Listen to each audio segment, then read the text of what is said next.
So we're on episode number 4 of Adventurers Who Don't Believe in Humanity, blah, blah, blah, blah, blah, blah. So as I'm watching this episode, right, I have a ton of questions, but I want to say this, and I'll say it up front, and hopefully you're not loving this anime too much, because you might get angry, but if you do, it's okay, But here's my stance is I think this anime has an identity crisis. Like in one part of the anime, we have it being very rooted in your standard fare, your standard fairy tale, old era, unmodern civilization type time frame, right? Where they deal in coin and everything's wood and technology isn't really where it is yet. In the same concept of time, you have idol concerts that occur and glow sticks and things of that nature, right?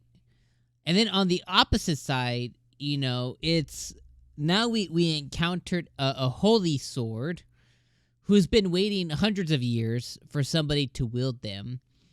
And this sword lived in a factory that had nanomachines as its protector. Nanomachines, right? We don't even have nanomachines. We don't even have nanomachines now, and we're hyper-technologically advanced, right? Like, the concept of them exists, the idea of them exists, maybe even people are trying, but, like, the natural being of them doesn't exist currently.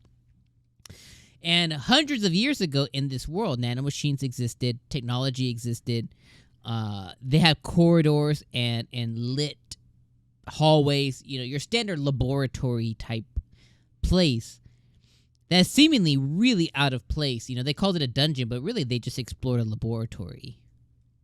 Dexter's laboratory. I know it's laboratory, okay? Just want to piss you off. But, they have this dungeon, and it's just, like I said like 2 minutes ago, I think it has an identity crisis. And it's either you're either one or the other, right?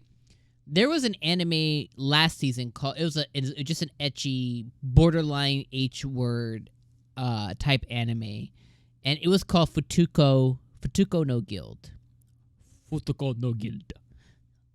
And that anime was rooted in what today would look like if monsters also existed, kind of thing, right? So they had guilds and people who had innate abilities. That made sense, right? This one just seems confused. Like, it's either are they technologically advanced and they have these adventure things, or are they not, and these technologies are more of a rarity? Like, what is this? And then you have the idol world that exists. Now, you might sit here and be like, Dom, you're overthinking it, man. And maybe I am, you know what I mean? Like, I'm just trying to sit here and enjoy it, but, like, they got surprised at lights and hallways and stairs and stuff. So it's like, it tells me that this is not a normality in the world whatsoever. But then when we look at the things that they do around the world, like an idol concert and stuff like that, it's like, well, is it or isn't it? I don't know. And again, like I said, I might be harping on it too much. The other thing that I was specifically disappointed in this episode, and it's not to say I didn't like the episode, it was fine. The other thing that I was disappointed in this episode was that this sword, this guardian sword, this guardian system sword, this holy sword, whatever it is, was created by a place called Terrain Magic Arm Factory, okay? And apparently they had a bunch of duplicates of this sword, but this is the only, like, the sword kind of thing. Okay, that's fine. What bothered me is the sword was very much portrayed as an old man, right? Like an old dude. And apparently now, the sword, on top of giving the ability to do a union, which is just fusion, that allows them to fuse with another character. Okay, that's interesting. You can anamorph with a buddy.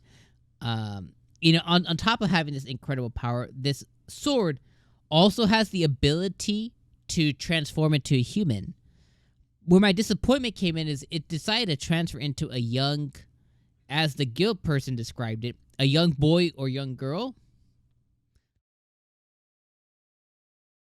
I was disappointed. It's like you're an old, like I was expecting an old man, old bearded man or like grizzled man or something. Like now the character sounds completely different. It's just very like, why? Like, is there a reason you want this to be a young person? Like, is there a reason that it needs to be that? Like, why couldn't it have been a funny dad joke type old man guy? You know what I mean? Like, there's another anime this season called Handyman, like Handy Satoru and Handyman or something, and the wizard there's like this really old senile dude. Hilarious.